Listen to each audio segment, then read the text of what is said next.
বিসমিল্লাহির রহমানির রহিম। আসসালামু আলাইকুম ওয়া রাহমাতুল্লাহ। বিডি ম্যাথ লার্নিং স্কুলের পক্ষ থেকে সকলকে স্বাগতম। প্রিয় শিক্ষার্থীরা, তোমাদের সামনে আজ আমি আলোচনা করব এসএসসি জেনারেল ম্যাথ চ্যাপ্টার 5.1, যেখানে অঙ্ক থাকছে 15 থেকে 20 পর্যন্ত। তো চলো শুরু করা যাক। তো আমি একটি প্রশ্ন লিখে রেখেছি, দেখো। একটি সংখ্যা অপর একটি সংখ্যার 5 এর 2 গুণ, সংখ্যা দুইটির সমষ্টি 98 হলে সংখ্যা দুইটি নির্ণয় করো। তো এই ধরনের অঙ্ক থাকলে একটা আমাদের খুবই গুরুত্বপূর্ণ পয়েন্ট মনে রাখা দরকার, সেটা হচ্ছে যে কে কার গুণ, কে কার ভাগ, কে কার অংশ, যার অংশ তাকেই আগে ধরে নিতে হবে, এর কথাটি যার মধ্যে আছে। যেমন একটি সংখ্যা অপর একটি সংখ্যার, তাহলে দেখো একটি সংখ্যা তো এ পর্যন্ত কারোর সাথে কারো সম্পর্ক এখানে নেই। অপর একটি সংখ্যার, অপর একটি সংখ্যার, তো অপর একটি সংখ্যার কত গুণ আছে, তাহলে আমরা অপর সংখ্যাটি আগে ধরে নিব। তাহলে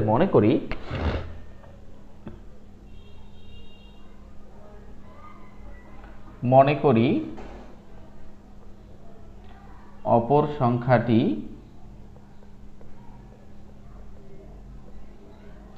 ধরো আমরা x ধরে নিলাম। তাহলে সুতরাং একটি সংখ্যা কত হবে, নিশ্চয়ই তোমরা বুঝতে পেরেছো, x এর 2/5। তাহলে উপরে হলো 2x আর নিচে হলো 5। এটা হচ্ছে আমাদের একটি সংখ্যা। তো বলা হয়েছে সংখ্যা দুইটির সমষ্টি 98। তাহলে প্রশ্ন মতে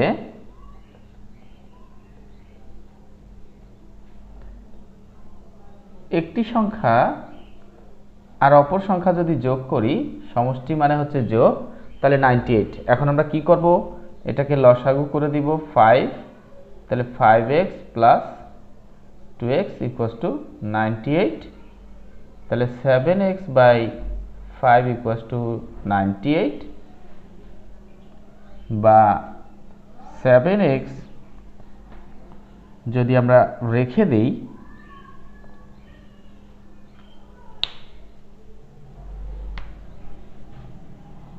তাহলে 5 8 40 এর 0, 5 9 45 49। তাহলে আমরা x ইকুয়ালস টু কি পাচ্ছি, 4907। তাহলে 70, তাহলে x এর মান আমাদের কত হলো, 70 হলো। তাহলে x এর মান 70 হওয়া মানে অপর সংখ্যাটি বের হয়ে গেল। তাহলে আমরা এখন একটি সংখ্যা পাবো। সুতরাং একটি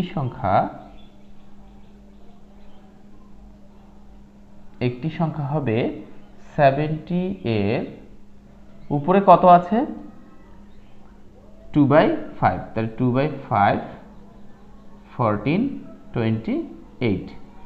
তাহলে আমরা অ্যান্সারে কি পাচ্ছি, একটি সংখ্যা 28 ও অপর সংখ্যা 70। তো প্রিয় শিক্ষার্থীরা, তোমাদের যদি আমার অঙ্ক করার স্টাইলগুলো ভালো লাগে, আমি যে পদ্ধতি অনুসরণ করে তোমাদের অঙ্ক করাই, তাহলে অবশ্যই ভিডিওটিতে লাইক কমেন্ট শেয়ার করো। তোমাদের কিছু জানতে ইচ্ছে হলে অবশ্যই আমাকে লিখো কমেন্ট বক্সে।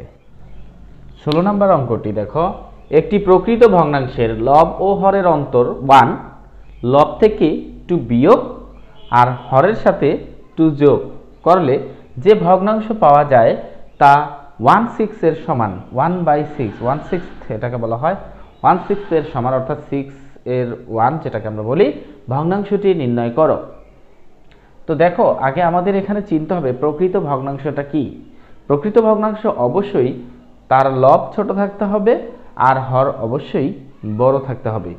তাহলে আমরা যদি এখানে খেয়াল করে দেখি, লব ও হরের অন্তর 1, তাহলে যদি আমরা লব ধরি x, তাহলে হরে অবশ্যই x প্লাস 1 হবে। তাহলে মনে করি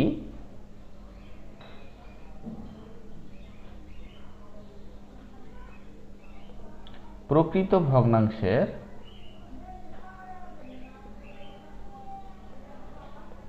লব সমান এক্স, প্রকৃত ভগ্নাংশের হর সমান এক্স প্লাস ওয়ান। এখন কথা হলো কেন, যেহেতু বলা হয়েছে লব ও হরের অন্তর ওয়ান, তাহলে হরটা এক বেশি হইতে হবে, অন্তর মানে হচ্ছে বিয়োগ।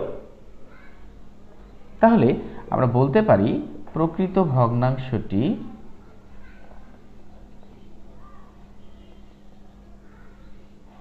সমান উপরে এক্স আর নিচে এক্স প্লাস ওয়ান।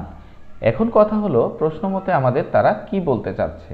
হ্যাঁ, প্রশ্ন মতে আমরা কখন লিখি, এই অংশটা আমাদের শুধু এতটুকু কাজে লেগেছে, এরপর অংশটা হচ্ছে আমাদের প্রশ্ন মতে এই পর্যন্ত যখন সমান হয়েছে, তাহলে লব থেকে 2 বিয়োগ, তাহলে আমরা লবটা লিখে সেখান থেকে 2 বিয়োগ আর হরটা লিখে তার সাথে 2 যোগ করে দিব, তাহলে আমাদের কার সমান হবে, 1/6 এর সমান হবে। তাহলে এখন আমরা কি করব, x - 2 নিচে একটি কাজ আছে, x + 3 হয়ে গেল 1/6। এখন আমরা আড়াআড়ি গুণ করে দিব, কিন্তু কথা হলো কোন গুণটা আগে করব। যেদিকে x এর মানটা আমাদের বেশি আসতেছে ঠিক সেই দিকের গুণটা আমরা আগে করে দিব। তাহলে 6 এর সাথে x গুণ করব আমরা, তাহলে কি হচ্ছে 6x - 12, কারণ 2 এর সাথে 6 গুণ হবে, আর x + 3 = x + 3। তাহলে প্রিয় শিক্ষার্থীরা এখানে 6x - x = 3 + 12, তাহলে আমরা বলতে পারি 5x = 15, বা x বলতে পারি 15/5 অর্থাৎ 3। তাহলে x এর মান কত হলো, 3 হলো। তাহলে x এর মান যদি 3 হয় সেটা নিশ্চয়ই লবের মান, আর হরের মান হচ্ছে x + 1 মানে হচ্ছে 3 + 1। তাহলে আমরা বলতে পারি লব 3 এবং হর কি হবে 3 + 1, তাহলে আমরা বলতে পারি 4। সুতরাং ভগ্নাংশটি খুবই মজার এবং সহজ অঙ্ক 3/4। এটাই হচ্ছে আমাদের কাঙ্ক্ষিত ফলাফল, যা আমরা অঙ্ক কোষে বের করে ফেলেছি। প্রিয় শিক্ষার্থী, 17 নম্বর অঙ্কটি 2 অঙ্ক বিশিষ্ট একটি সংখ্যার অঙ্কদ্বয়ের সমষ্টি 9, অঙ্ক দুইটি স্থান বিনিময় করলে যে সংখ্যা পাওয়া যায় তা প্রদত্ত সংখ্যা হতে 45 কম সংখ্যাটি কত। তো এই ধরনের অঙ্ক যদি আমাদের চোখের সামনে ভেসে ওঠে বা আমরা দেখতে পাই, তাহলে কি করব আমরা, প্রথমে অঙ্ক বিশিষ্ট চিন্তাটা আগে মাথায় ঢোকাতে হবে আমাদের। অঙ্ক বিশিষ্ট অঙ্ক বলতে কি, 2 অঙ্ক মানে কি, ধরো 23 হতে পারে, 99 হতে পারে, 10 হতে পারে, 15 হতে পারে, অর্থাৎ 2টি অঙ্ক থাকবে।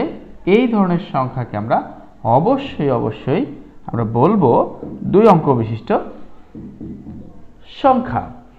তাহলে 9 কিন্তু দেখো এখানে 1 অঙ্ক বিশিষ্ট, 45 কিন্তু 2 অঙ্ক বিশিষ্ট। যদি এই ধরনের অঙ্ক থাকে তাহলে আমাদের মাথায় একটা খেলা খেলতে হবে, সেটা হচ্ছে যে একক স্থানীয় অঙ্ক থাকতে হবে এবং দশক স্থানীয় অঙ্ক থাকতে হবে। তাহলে আমরা কি করব, মনে করি একক স্থানীয় অঙ্ক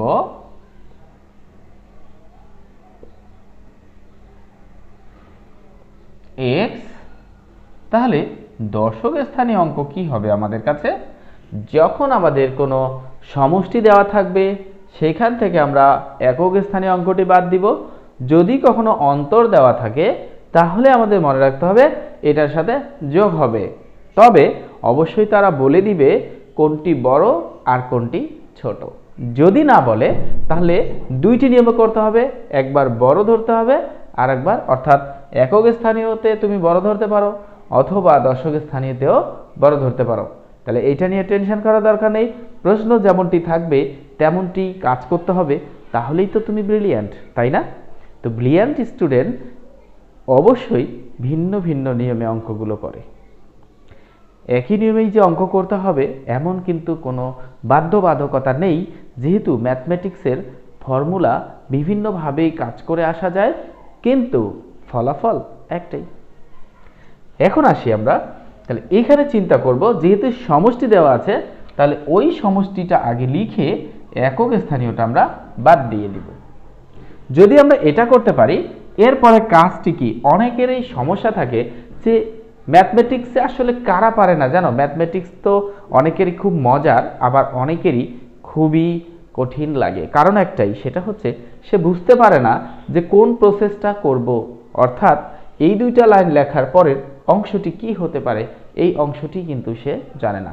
এই কাজটি কিন্তু তোমাদের মনে রাখা উচিত যে আমি এখানে কিভাবে লিখব।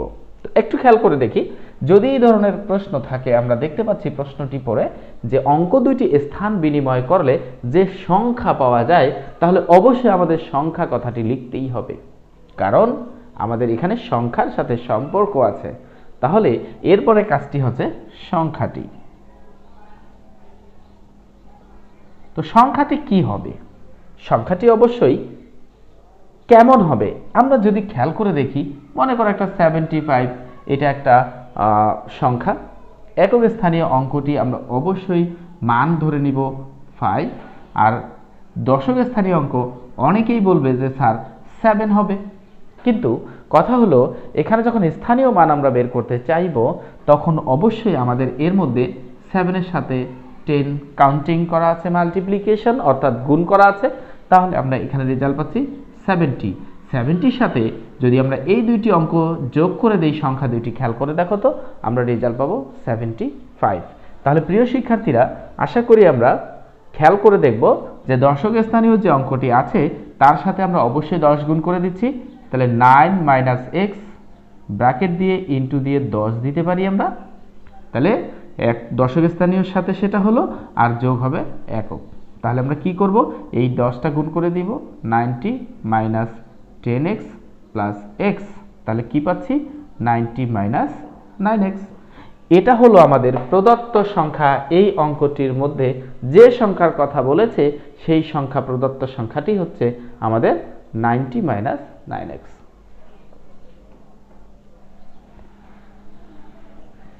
এখন কথা হলো অঙ্কদ্বয় কি করা হয়েছে, নিশ্চয়ই স্থান বিনিময় করা হয়েছে, তাহলে আমরা বলবো স্থান বিনিময়কৃত সংখ্যাটি, স্থান কৃত মানে করা সংখ্যাটি, স্থান বিনিময়কৃত সংখ্যাটি কত হবে। দেখো আমি যদি 75 আগে লিখে থাকি তাহলে স্থান বিনিময় করলে কি এরকম হবে না যে 57, তার মানে আমরা বলতে পারি এককটা দশকের সিটটা নিয়ে নিয়েছে আর দশক অঙ্ক যেটা সেটা এককের সিটে বসে আছে।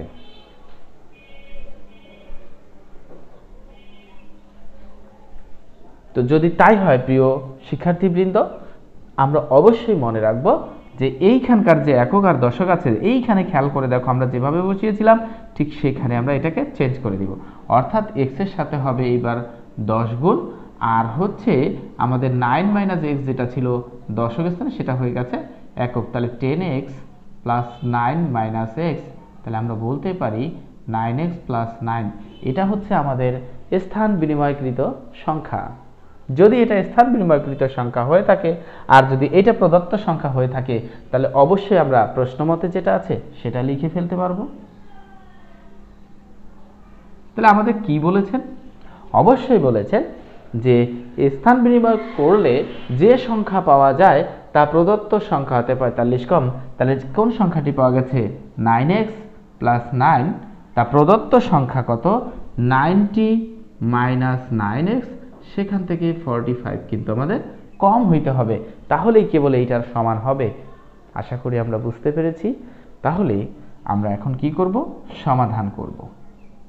তাহলে এখানে এই 9টা নিয়ে যাব আর এইখানে 9x হবে = 90 থেকে 45 বাদ দিলে 45 - 9, তাহলে 18x = আমরা বলতে পারি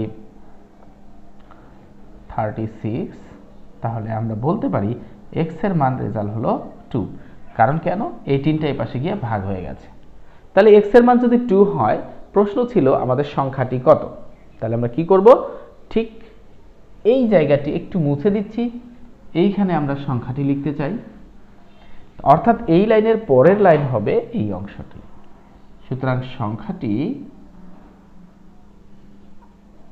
সমান 90 মাইনাস 9x, তাহলে 90 মাইনাস 9 ইন্টু হচ্ছে 2, তাহলে 90 মাইনাস 18, তাহলে আমরা বলতে পারি 2, আর এখানে হচ্ছে 7, তাহলে 72 বের হয়ে গেল।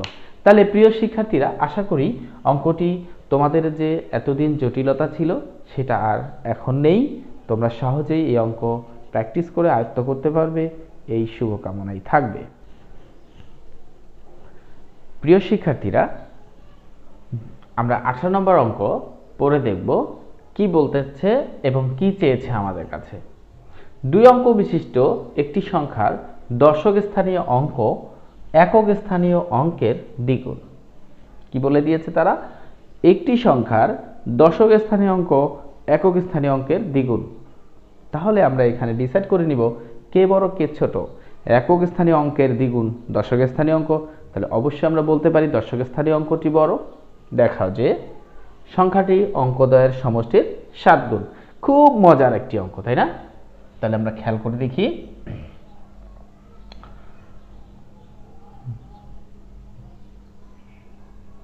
মনে করি একক, আগে কাকে জানতে হবে? একক স্থানীয় অঙ্কের দ্বিগুণ, তাহলে একক স্থানীয় অঙ্ক জানতে হবে। তাহলে একক স্থানীয় অঙ্ক সমান x।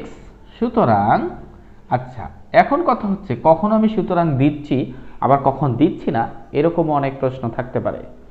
যেহেতু এই অঙ্কটির উপরই এই দশক স্থানীয় অঙ্কটি নির্ভরশীল, সেহেতু আমরা এখানে সুতরাংটা দিচ্ছি। তাহলে দশক স্থানীয় অঙ্ক কত হবে? নিশ্চয়ই 2x, তোমরা বুঝতে পেরেছো। এরপর বলেছে দেখাও যে সংখ্যাটি অঙ্কদ্বয়ের সমষ্টির 7 গুণ। তাহলে আমরা সংখ্যাটির অঙ্কদ্বয়ের সমষ্টি আগে নির্ণয় করতে পারবো এবং সংখ্যাটিও নির্ণয় করতে পারবো। তাহলে আমরা আগে সমষ্টি নির্ণয় করি, কারণ হচ্ছে এই জন্য যে আমরা সংখ্যাটি যখন নির্ণয় করব, সংখ্যাটি চাচ্ছে আমাদের পরে, যেহেতু সংখ্যাটি অঙ্কদ্বয়ের সমষ্টির 7 গুণ, তাহলে সমষ্টিটা আমাদের আগে জানতে হবে। তাহলে সুতরাং অঙ্কদ্বয়ের সমষ্টি সমান কি হবে? x প্লাস 2x, তাহলে রেজাল্ট আসলো 3x। এখন সুতরাং সংখ্যাটি যদি আমরা চিন্তা করি, সংখ্যাটি সমান একক স্থানীয় অঙ্ক এদিকে থাকবে, আর দশক স্থানীয় অঙ্কের সাথে 10 কি হবে? গুণ হবে। তাহলে আমরা বলতে পারি 20x প্লাস x, তাহলে আমরা বলতে পারি 21x। তাহলে এখান থেকে আবার কি লেখা যায়? যে সমষ্টির 7 গুণ, তাহলে 3x ইন্টু 7 লেখা যায়। তাহলে লেখা যায়, সুতরাং যে কথাটি বলেছে কথাটি সত্য, সংখ্যাটি অঙ্কদ্বয়ের সমষ্টির 7 গুণ। শোড মানে তুমি দেখাতে পারলে, তাহলে শোড যখন লিখবো আমরা, তখন কি হলো? দেখানো হলো। শো মানে দেখানো, দেখা না, তুমি নিজে দেখবে না। শো মানে তুমি কাউকে কোনো কিছু দেখাবে, সেটাকে বলা হয় শো। আর সি মানে দেখা, নিজে দেখা। লুক মানে দেখা, নিজে দেখা। ওকে, তাহলে আমরা এরপরে অঙ্কে চলে যাব। প্রিয় শিক্ষার্থীরা, 19 নাম্বার অঙ্কের মধ্যে একটি মজার অঙ্ক আছে, যেটা তোমরা গত ক্লাসে করে এসেছো, অর্থাৎ ক্লাস 8ম শ্রেণীতে। একজন ক্ষুদ্র ব্যবসায়ী 5600 টাকা বিনিয়োগ করে 1 বছর পর কিছু টাকার উপর 5% এবং অবশিষ্ট টাকার উপর 4% লাভ করলেন। মোট 256 টাকা লাভ করলে তিনি কত টাকার উপর 5% লাভ করেন? তো আমরা এখানে মোট বিনিয়োগের টাকাটা নিশ্চয়ই জানি। এখানে দেখতে পাচ্ছি 5600, আর 5% আছে, আর 4% আছে, এবং মোট যে লাভটা সেটাও দেওয়া আছে। তাহলে আমরা মনে করি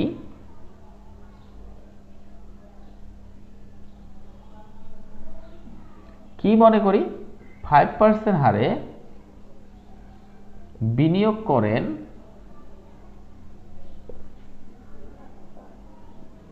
ধরলাম আমরা এক্স টাকা। সুতরাং 4% হারে বিনিয়োগ করেন, তাহলে কত হবে অবশিষ্ট টাকা? এই মোট টাকাটা থেকে যে 5% হারে করে সেটা বাদ দিলাম। তো মোট তিনি কত টাকা লাভ করেছেন? 256 টাকা। আর তিনি কত বছরের জন্য সে কাজটা করেছেন? 1 বছরের জন্য। তাহলে আমরা কি বলতে পারি? প্রশ্ন মতে আই ইকুয়ালস টু কি আমরা জানি? আই মুনাফা পি এন আর। যদি I equals to P N R হয় তাহলে আমরা বলতে পারি পি এর মান হচ্ছে এক্স ইন্টু এন এর মান হচ্ছে 1 আর আর এর মান হচ্ছে 5%। তার মানে কি আমরা 5/100 লিখতে পারবো। ওকে, এটা একটা ব্র্যাকেট দিয়ে নাও। প্লাস আরেকটি অংশ আছে, সেটা এটা, অর্থাৎ এই যে আসল টাকাটা পি এর মান হলো, তার সাথে গুণ হলো ধরো 1 হলো, আর তার সাথে গুণ হলো 4/100। এই রেজাল্টটা আসলো টোটাল আমাদের 256। তো প্রিয় শিক্ষার্থীরা, এখানে কঠিন করে ভাবার দরকার নেই। হ্যাঁ, তাহলে উপরে 5x, x উপরের সংখ্যা, নিচে 100 প্লাস এখানে দেখো এই 4টা দিয়ে আমরা মাল্টিপ্লিকেশন করে দিব, তাহলে -4x হচ্ছে। আর 4 দিয়ে যদি করি এটা 0 দুইটি থাকছে, 4 6 24 4, 4 5 20 আর 2 22। তো নিচে থাকছে 100। এখন অনেকেরই প্রশ্ন যে স্যার আপনি এখানে কাটাকাটি কেন করলেন না?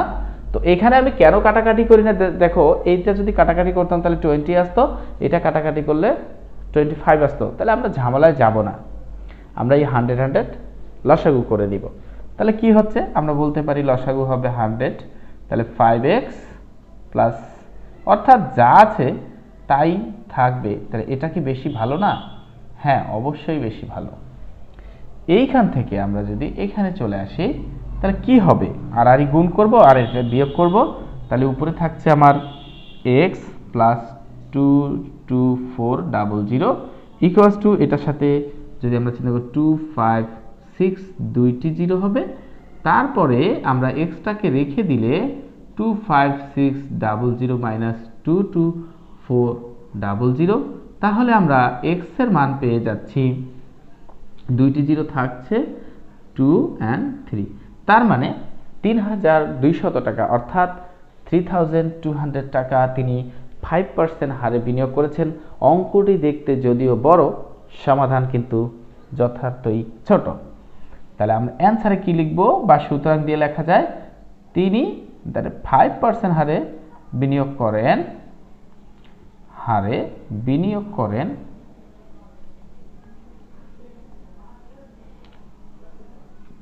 এই টাকাটা। হ্যাঁ, তো এরপরে অঙ্কে চলে আসি। প্রিয় শিক্ষার্থীরা, 20 নম্বর অঙ্কটি যদি তোমরা কেউ আগে করে থাকো, অনেকেরই মনে নানা রকম প্রশ্ন রয়ে গেছে, যেটি যে স্যার অঙ্কটি করি কিন্তু মনে থাকে না। এরকম হতে পারে, এ কথাটা বলার উদ্দেশ্য হচ্ছে আমিও তো বাসায় স্টুডেন্ট পড়াই, স্কুলে স্টুডেন্ট পড়াই, তো তাদের অনেকেরই এই মন্তব্যটি রয়ে গেছে। তো সেটি আমরা দেখব কি মন্তব্য রয়ে গেছে। একটি বালিকা বিদ্যালয়ের একটি শ্রেণীকক্ষে প্রতি বেঞ্চে 6 জন করে ছাত্রী বসালে 2টি বেঞ্চ খালি থাকে, কিন্তু প্রতি বেঞ্চে 5 জন করে ছাত্রী বসালে 6 জন ছাত্রীকে দাঁড়িয়ে থাকতে হয়। ওই শ্রেণীর বেঞ্চের সংখ্যা কত? আসলে দেখো ম্যাথমেটিক্সটা কেন, এই হিসেবগুলো কিন্তু করতে হবে। এই হিসেবগুলো হচ্ছে রিয়েল লাইফের হিসেব। রিয়েল লাইফের হিসেবগুলো যদি আমরা ঠিক মতো না পারি তাহলে ম্যাথমেটিক্স সেটা ব্যর্থই থেকে গেল। তো দেখো, একটি বালিকা বিদ্যালয়ে একটি শ্রেণীকক্ষে প্রতি বেঞ্চে 6 জন করে ছাত্রী। আচ্ছা, একটা বালিকা বিদ্যালয়ে কখনো কি ছাত্র বসাবে? না, সেটা না দিলেও পারতো। তো যাই হোক, দিয়েছে, তারা তো না ভেবে দেয়নি। একটি বালিকা বিদ্যালয়ে একটি শ্রেণীকক্ষে প্রতি বেঞ্চে 6 জন করে ছাত্রী বসালে 2টি বেঞ্চ খালি থাকে, কিন্তু প্রতি বেঞ্চে 5 জন করে ছাত্রী বসালে 6 জন ছাত্রীকে দাঁড়িয়ে থাকতে হয়। ওই শ্রেণীর বেঞ্চের সংখ্যা কত? তো এখন খেয়াল করতে হবে আমাদের, আমরা কি বেঞ্চের সংখ্যা লিখব নাকি ছাত্রছাত্রীর সংখ্যা লিখব? তাহলে আমরা চেষ্টা করি নিশ্চয়ই ছাত্রছাত্রীর সংখ্যা লেখার। তাহলে মনে করি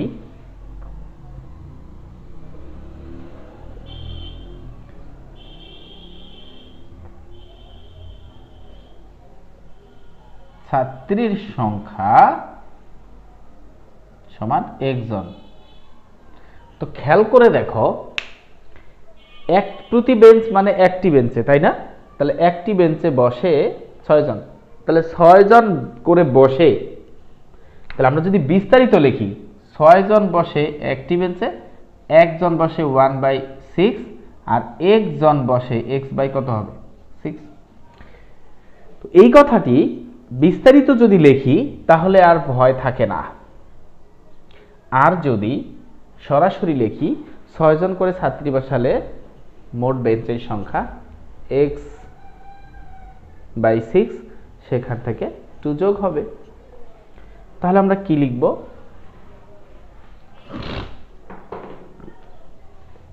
6 জন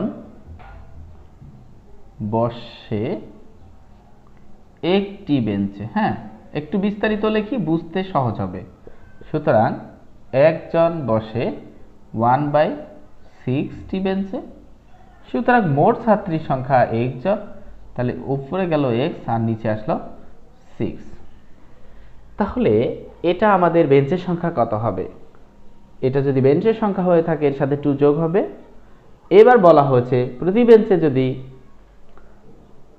5 জন করে বসে তাহলে 6 জন ছাত্রীকে দাঁড়িয়ে থাকতে হয়, তাহলে বসতে পারে এমন ছাত্রীর সংখ্যা।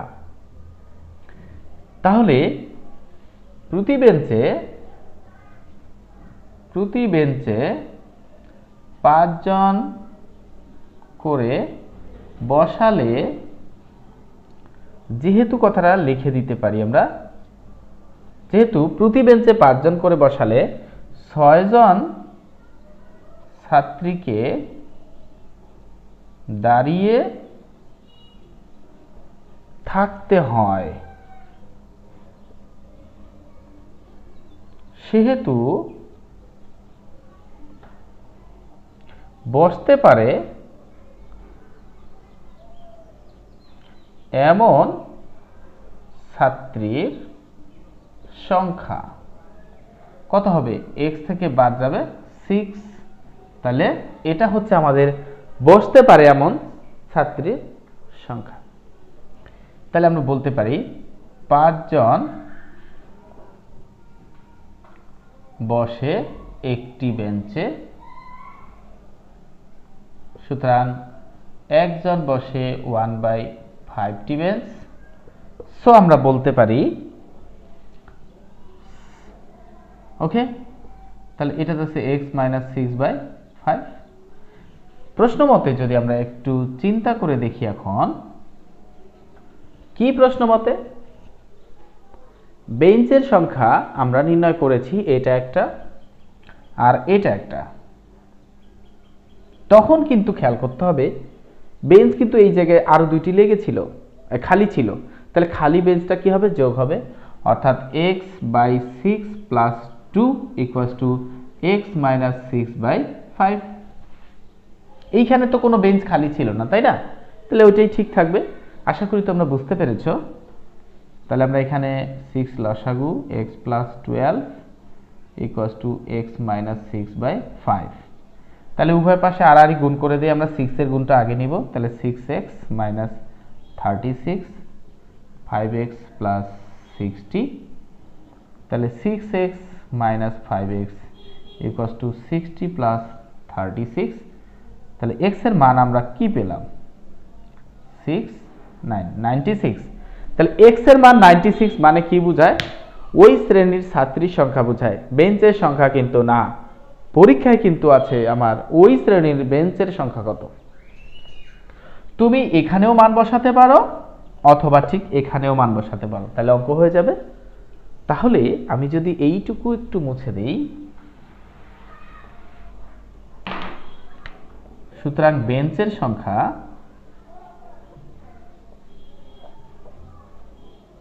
96/6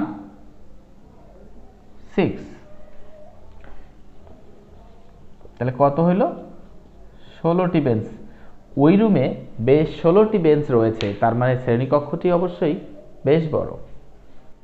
তো প্রিয় শিক্ষার্থীরা, আশা করি তোমাদের এই অঙ্কে আর কোনো সমস্যা থাকবে না। এরপরের থেকে তোমরা ভালোভাবে এই অঙ্কটি মনের মাধুরী মিশিয়ে এখন পরীক্ষায় আসলে কষতে পারবা। তো যাই হোক, আজ এই পর্যন্তই। তোমাদের ক্যামেরার সামনে থেকে বিদায়ের পালা, বিদায়ের ঘন্টা বেজে গেছে। তো ভালো থাকো, সুস্থ থাকো, এই শুভকামনায় আল্লাহ হাফেজ। আসসালামু আলাইকুম ওয়া রাহমাতুল্লাহ।